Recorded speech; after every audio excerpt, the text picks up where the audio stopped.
Hay muchas cosas que terminan marcando una temporada. Una de ellas son la de aquellos clubes que terminan gastando cifras exorbitantes por futbolistas que quizá en ese momento no lo valían. Y es así como nacen los llamados peores fichajes de la temporada.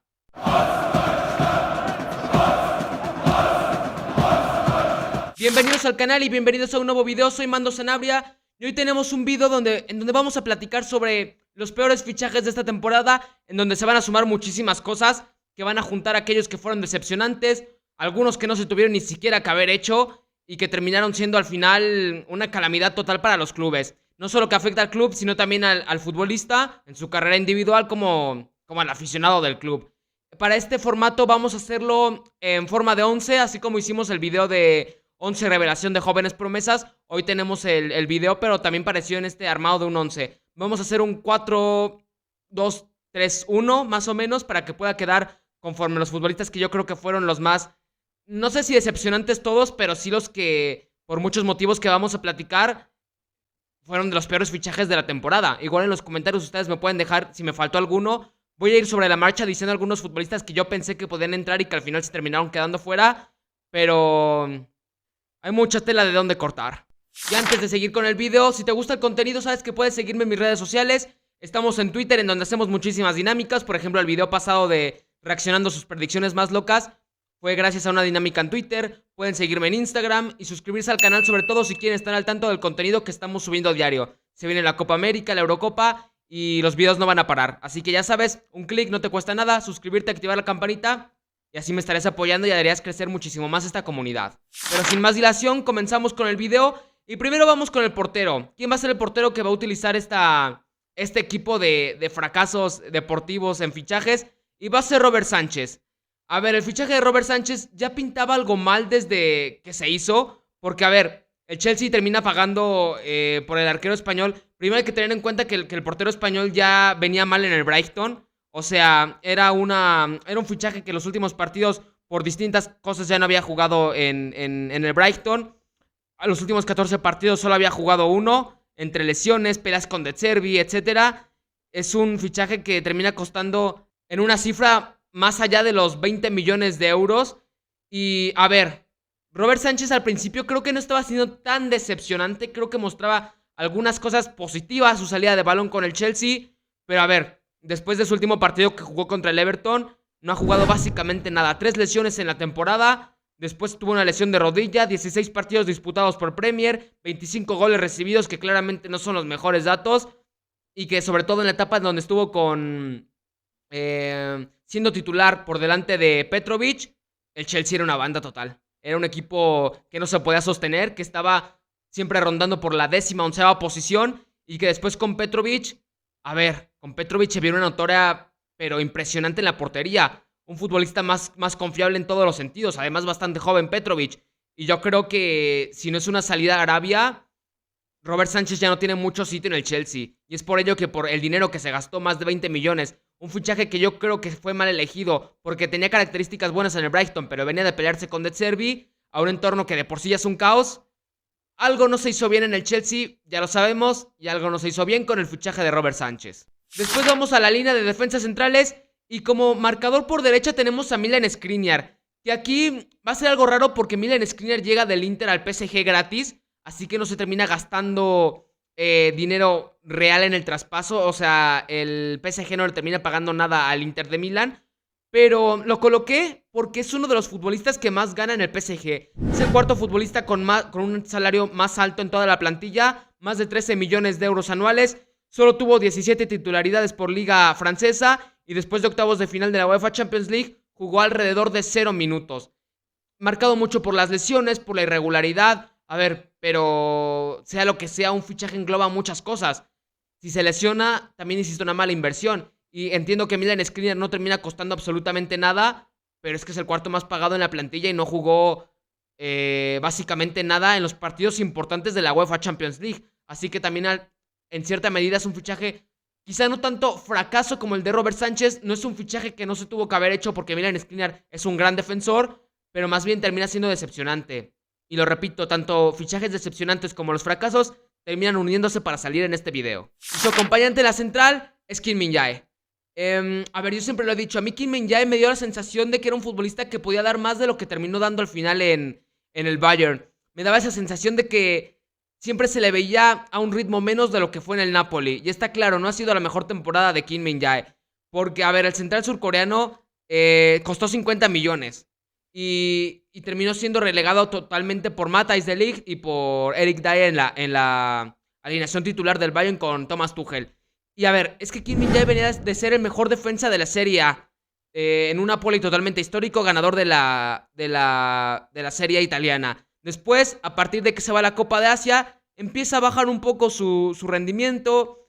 Empieza a salir en fotos de partidos trágicos para el Bayern, como aquel contra el Eintracht, que termina siendo una goleada escandalosa, como ese 3-0 contra el Bayer Leverkusen. En el partido contra el Real Madrid, en donde Vinicius se lo termina comiendo totalmente. En el partido contra el Bochum, que también termina siendo un partido escandalosamente malo del Bayern y que termina retratándose el bajo nivel con el que llegó Kim Min-jae, que creo que por características y talento es uno de los mejores defensas que tiene la Bundesliga en general. Pero en cuanto a rendimiento y confianza, al surcoreano no se le ve bien. Yo espero que se quede la próxima temporada y realmente confío mucho en él. Confío en que pueda dar ese paso adelante para empezarse a hacer un sitio como titular. Pero si hablamos únicamente de esta temporada, el paso de Kim Min-jae, al igual que el de Milan Skriniar, han sido totalmente decepcionantes. Después, aquí una pequeña trampa, porque aquí no es lateral izquierdo al uso, pero tampoco encontraba un lateral izquierdo que me haya decepcionado o que se haya hecho tanto eco en su fichaje. Así que vamos a recolocar a un central y va a ser César Montes, el futbolista mexicano. Le termina costando 14 millones de euros a la Almería, y es que es el fichaje más caro en la historia del club español.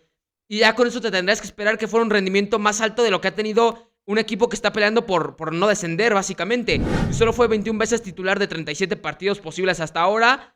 El Almería terminó, o al menos va a terminar como último lugar de la Liga Española, con 18 puntos hasta el momento y con 74 goles encajados en 37 jornadas.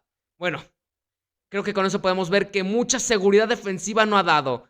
Y es que ha sido escandaloso en cualquier... También peleas porque César Montes, que sí iba a la selección cuando estaba lesionado, etcétera. Ha sido problemático el fichaje de César Montes. El fichaje más caro en la historia de la Almería no ha salido para nada bien. Igual, creo que se exageró mucho con su precio. 14 millones por César Montes, que venía del Español, sí haciendo las cosas bien, pero para mí no los valía de ninguna manera. Después vamos por el lateral derecho y este me duele mucho, porque es Sacha Boey. Y Sacha Boey se lesionó, pero se pagaron 30 millones de euros por el lateral francés. Que yo los entiendo perfectamente. Quizás sí se sobreexagera un poquito el precio por el que terminó saliendo del Galatasaray. Pero es que Sacha Boey para mí tiene condiciones para ser uno de los mejores laterales del planeta. Y no lo digo exagerando, en tono de broma. Realmente es un lateral bastante completo, correcto en defensa, muy influyente en la progresión para llegar al ataque. Y solo termina jugando 2 partidos en la segunda vuelta con el Bayern. Su primera temporada con el Galatasaray fue muy buena. Termina teniendo exhibiciones en Champions. Pero este segundo tramo ha sido malísimo. Totalmente. Por las lesiones. Se termina perdiendo 12 partidos. Los partidos que juega. El primero contra... Ya no me acuerdo exactamente contra quién debuta. Creo que es contra el Gladbach. Si no me acuerdo. Sinceramente no me acuerdo. Pero me acuerdo que el primer partido en el que entra a los últimos minutos dio muy buen rendimiento. Parecía ser el del Galatasaray. Después termina llegando aquel fatídico partido contra el Bayer Leverkusen, en donde se lo comen por jugar en una banda que no es la suya. Se lesiona y ya no vuelve a aparecer. 30 millones por 2 partidos. Después vamos al centro del campo, en donde vamos a empezar con Sandro Tonali. A ver, Sandro Tonali quizá podría ser algo injusto, pero lo repito. Un fichaje no solo engloba lo meramente de cuánto jugaste y si rendiste o no. También engloba las lesiones, etcétera. Y aquí lo de Tonali, 64 millones por un futbolista que termina siendo suspendido 10 meses por apuestas. Y creo que en eso se puede englobar perfectamente lo que fue el fichaje de Tonali con las Urracas, con el Newcastle. A ver, creo que no hay mucho que decir. 10 meses, fuera, no juegas básicamente nada, 12 partidos. Decepcionante. Después, como su compañero en este 4-2-3-1, tenemos a Félix Enmeja, el futbolista del Borussia Dortmund, que tampoco entendí su fichaje, sinceramente. Es un jugador que termina costando... o que termina llegando más bien como ese reemplazo de Jude Bellingham, lo que se pretendía hacer con Jude Bellingham, y de ese dinero que sacaron por el futbolista inglés, se terminan pagando 30 millones de euros. Y sinceramente para mí son 30 millones de euros malgastados, porque creo que había mejores opciones. Creo que al Borussia Dortmund le hacía falta más ese perfil de cortar que de intentar buscar un un parecido a Jude Bellingham porque tampoco termina siendo determinante en la temporada Félix Enmeja. Al final termina teniendo 10 titularidades de 34 partidos posibles. En Champions League solo juega 3 partidos como titular. O sea, lo trajiste para hacer por una cifra que debería ser un futbolista titular en el Dortmund y termina jugando básicamente nada. Y lo que juega, tuvo partidos buenos, pero en la mayoría aportó casi nada. Así que 30 millones mal gastados. Edson Álvarez era mejor opción.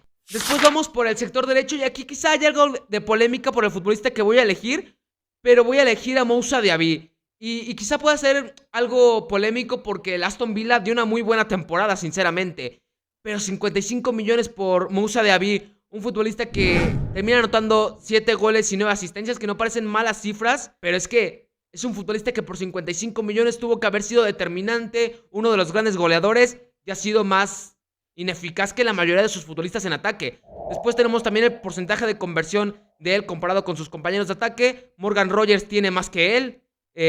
Oli Watkins obviamente tiene más que él. John Durant tiene más que él. Leon Bailey tiene un mejor porcentaje de conversión que el futbolista francés, porque él solo tiene un 11% de conversión en lo que se mide el tiro y lo que termina siendo la efectividad a goles. Un futbolista muy ineficaz que falla bastante y que por 55 millones realmente creo que no los valía. No termina siendo una pieza determinante dentro de todo el armado y lo que ha sido el Aston Villa de Emery, un equipo bastante propositivo y divertido de ver. Hubo muchísimos futbolistas que brillaron más y que ni de cerca valieron o costaron 55 millones de euros. Después vamos por el sector izquierdo, que aquí empezamos a tener dudas, al menos de mi parte, porque hubo muchos futbolistas que pensé, como Jesper Lindström, Daichi Kamada, Elige Elmas, el futbolista de Leipzig, que no entendí por qué pagaron más de 20 millones por Elmas, si ni siquiera lo ocuparon en toda la temporada.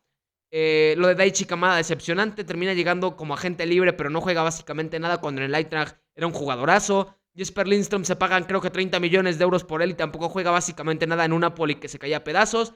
Así que para esta posición me terminé decantando por Randal Kolo Muani. Vamos a colocarlo como extremo por izquierda. 90 millones de euros. 95 millones de euros por Randal Kolo Muani y termina siendo decepcionante, pero mal porque al final solo termina jugando 13 partidos como titular en toda la temporada.